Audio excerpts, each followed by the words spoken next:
அஸ்ஸலாமு அலைக்கும். வெயிட் பண்ணுங்கள். உங்கள் சார்பாக ஒவ்வொரு டீம்லேயும் யார் ரெப்ரசன்ட் பண்ண போகிறா, யார் பேச போகிறான்றதை டிசைட் பண்ணிவிட்டு அவங்க இங்கே வர வேண்டியதாக இருக்கும்.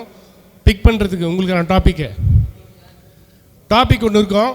அந்த டாப்பிக்கோட 3 சப்டைட்டில் இருக்கும். ஒரு டாப்பிக்கோட 3 சப்டைட்டில் இருக்கும்.